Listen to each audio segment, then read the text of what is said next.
Greetings, everyone.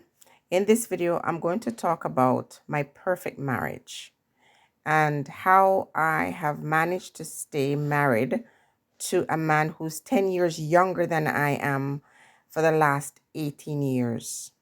Now, as I said, our marriage is perfect. We understand each other so well. He's just perfect. Listen, while you're listening to this video, please get me a bucket so I can throw up in, because what I just said is very nauseating.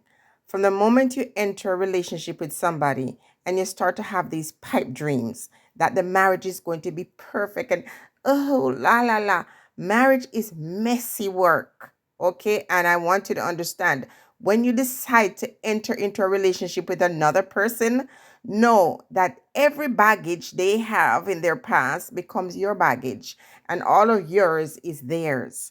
And if you do not enter marriage with a realistic expectation, you're going to be so jaded. You're going to be so disappointed. Now, when you talk about long distance relationship, and mine was for a while, it didn't start out as a long distance relationship, as I was in Jamaica when we met. And it never started out with the intention of romance. It just so happened that the universe had plans that brought us in alignment with each other so my last child could be born. It was not something that I created. It's not something that I would have wanted or planned. It just so happened that it was in alignment with the wishes of the great spirits for my life. Every child that is born through a relationship with two people, it's ordained. No matter how much you're saying, oh, I shoulda, coulda, woulda, it doesn't matter. Once a kid comes from that, it is a part of the universal plan. Okay. Now, in terms of the long distance situation, it became that after I returned to Canada and my partner is in Jamaica, and at one point my daughter was there with him. People are always asking me for the secret. And it just means that there's a lot of work that goes on behind the scenes. And sometimes it's messy work, and messy works in the sense that you have to learn patience and compassion and forgiveness and being yourself. When you have to be something that you're not and your partner is not allowed to be themselves, this is when we have the fake thing. Everything gets brushed under the carpet and we pretend like all is great in this life of romance and fairy tale and all that hogwash. If it was for me alone wanting to be in a marriage, there would not be a marriage. If it was my partner alone who says, I want this so badly. But the truth is, somebody has to want this to continue. And me, I don't like problems and I don't like stress. And guess what? When you marry someone like myself who has spent 10 years as a single person, listen, it's going to be hard for you to break me to accept anything else but peace. I want peace in my life. And so if there's anything interrupting my peace, you're going to hear about it. And so please understand that as you agree to build with someone too, you're going to have to come through those parts of life where that is threatened. And how you deal with that threat makes a difference in how you move along or move forward in that relationship. Okay, I hope you're following me. Okay, so for the people who ask me, I have a boyfriend in Jamaica, and we're in a long distance relationship and we're married or we're planning to get married, and my partner is going to join me in North America or you in the UK or wherever in the world you are. My advice to you is keep it real. Now, if you go to Jamaica and you're in love, you fall in love, because listen, I don't fall in love with nobody. Okay, I stand in that situation, and no one is that dear or near to me where I'm going to allow that person to break my peace and they don't hear about it.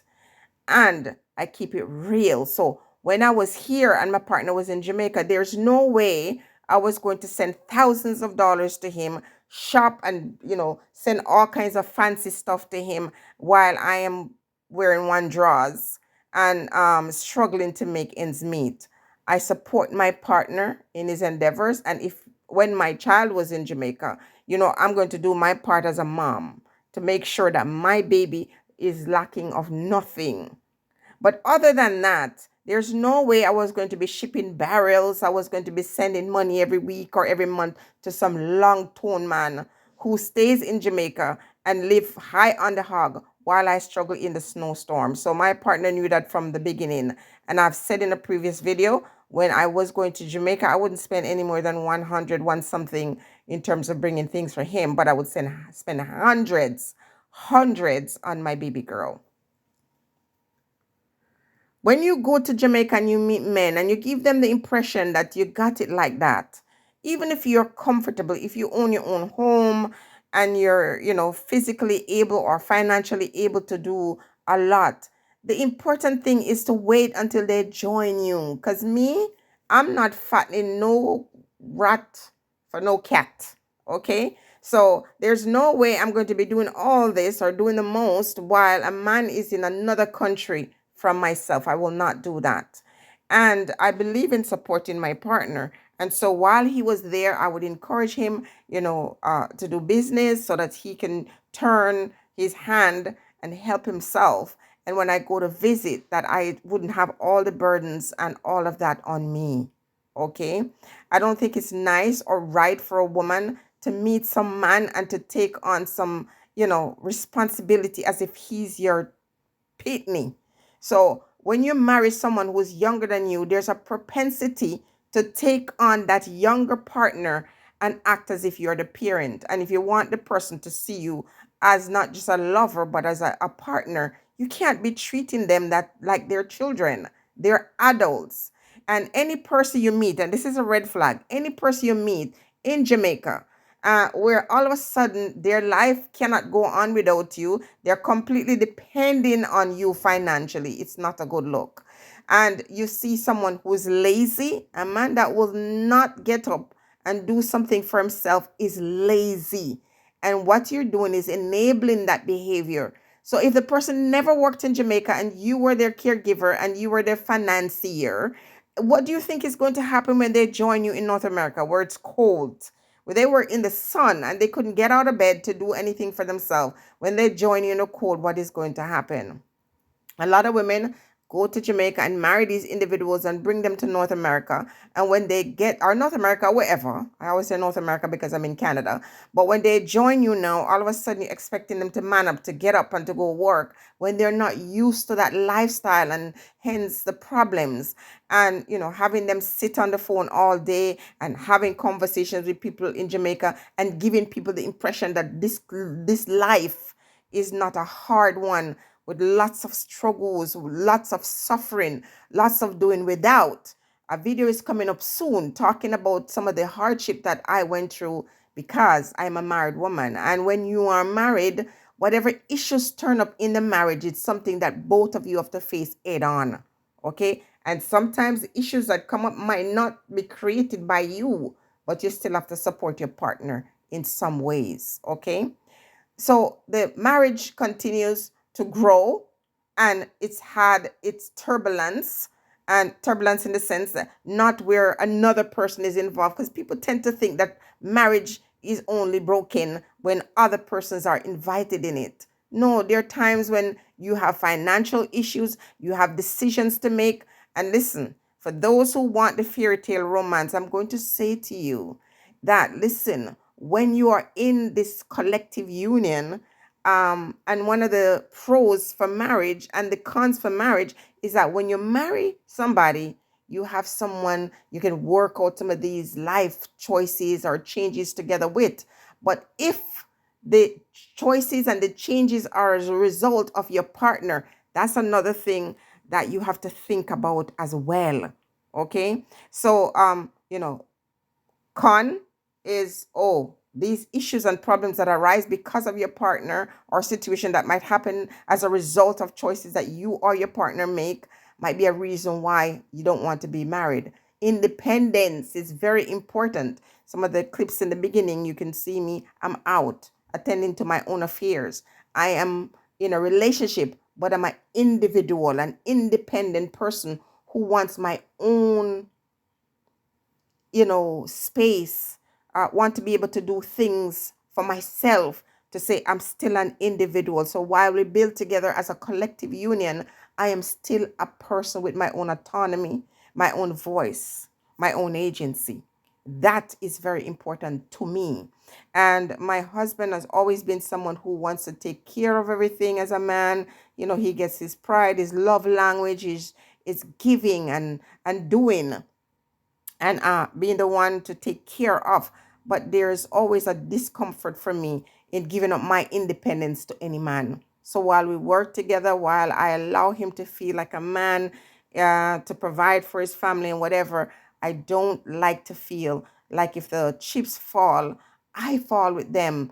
Biggest mistake as a woman. Have your own money, have your own independence, be able to say, if something happens to my partner, he gets sick, I can carry on. I can cover the gap.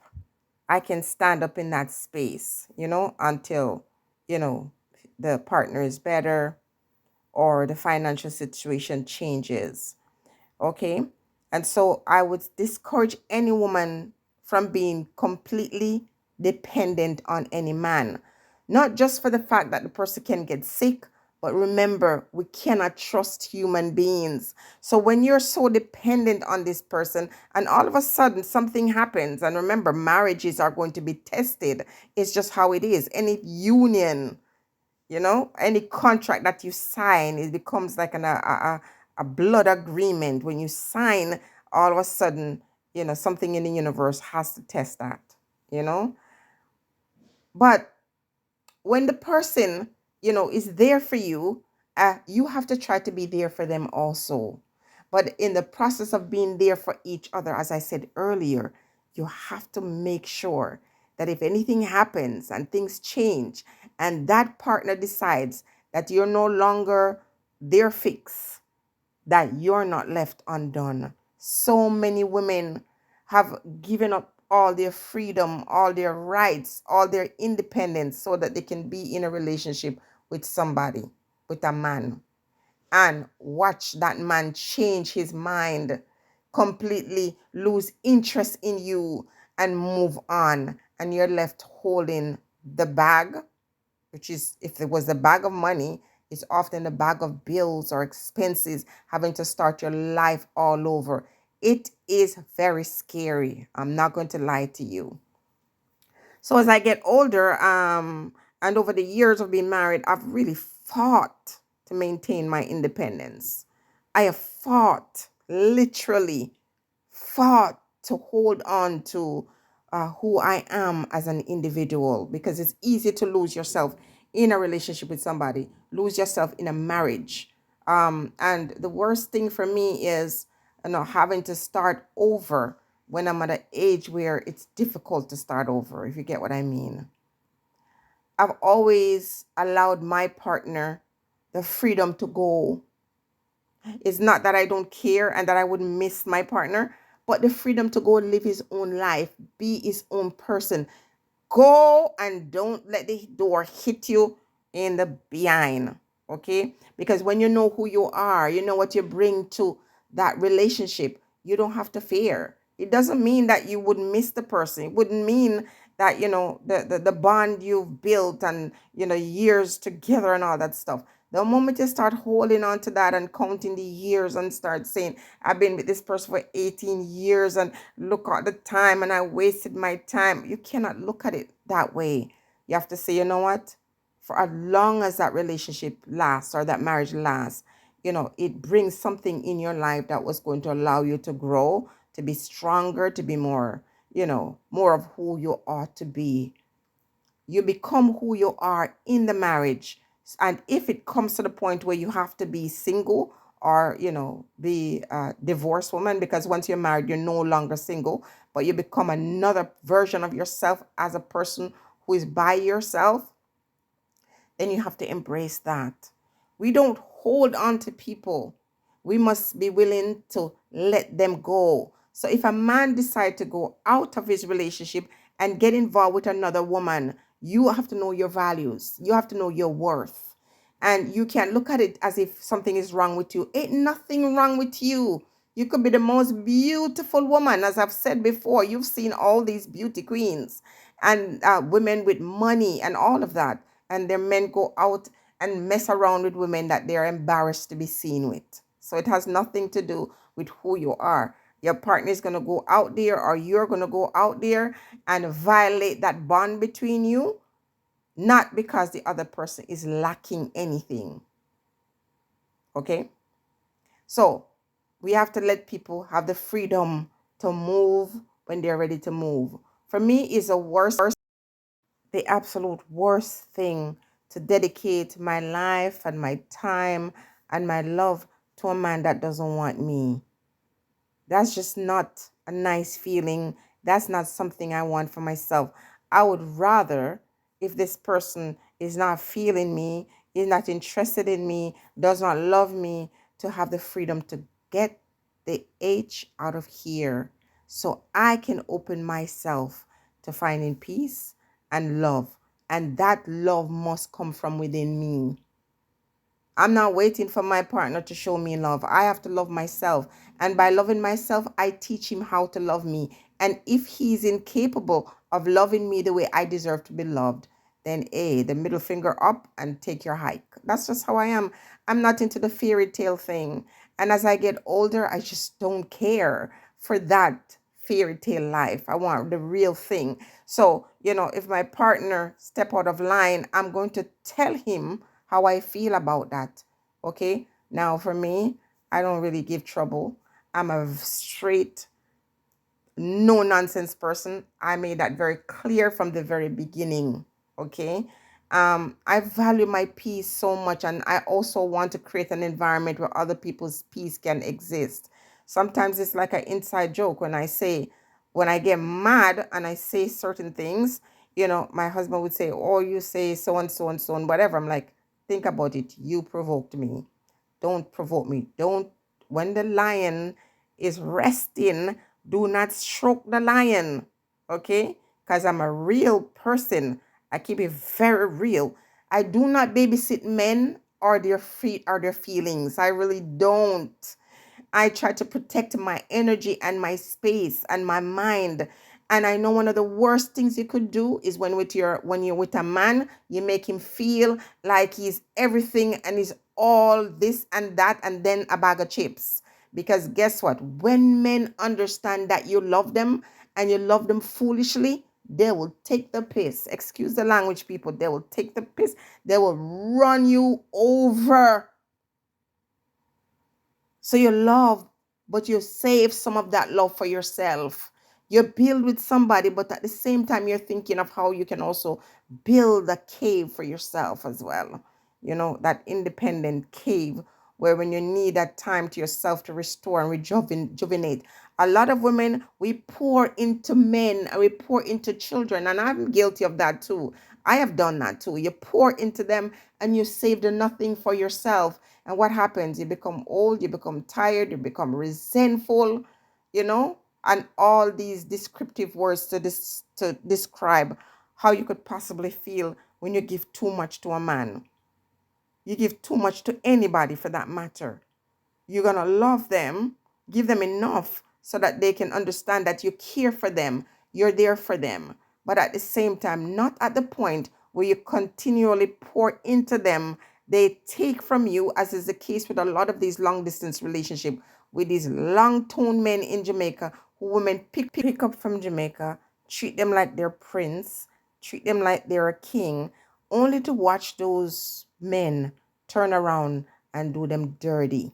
Okay, we can't control people's behavior. We have no idea, and we cannot predict the future because a lot of people are very ungrateful, both men and women. Men can be very ungrateful. So you're thinking, oh, if I meet this guy and he's down on his luck and I do all these great things for him, he's going to really appreciate me and treat me nice and whatever. A lot of the men who are going through the most in Jamaica that you marry and, do whatever you have to do to make their life better, after a while they resent you because you remind them of that hardship, that time in their life when things was not going well with them. And sometimes when they see you, it's almost like they're embarrassed about their past. You are that reminder of the past. So when it comes to love, and I could do a part two of this if you guys want, but when it comes to love, you have to get out of that fairy tale romance and know that work, it's messy work, and that sometimes your partner might do things to hurt you. It's how you can work it out, if you can forgive and move on, or if you can set the boundaries and say, okay, this is where I cut off, you know, you, this is where I'm willing to go on with you. You set your rules, your boundaries, and so on and so forth. But let me tell you something, love yourself. And the moment you get to the point where you decide to be in a relationship with somebody, you gotta be tough. You have to toughen your skin. You have to stand up in this, because listen, black men, they don't like weak women. No, they like women who they can run over, but at the end of the day, they resent you same way. You understand me? If you're not a strong woman, your marriage will last and become a very toxic place for you. But when you know yourself, when you respect yourself, your partner has no choice but to respect you. And when they know that when they go through the door, you're going to live, oftentimes they don't want to. A lot of men treat women badly because they think that you need them and they can always use and abuse you. But you have to love yourself first and foremost. Listen to me. If you're in a bad marriage and a bad relationship, understand that when you change, that man will change. Stay blessed, everyone.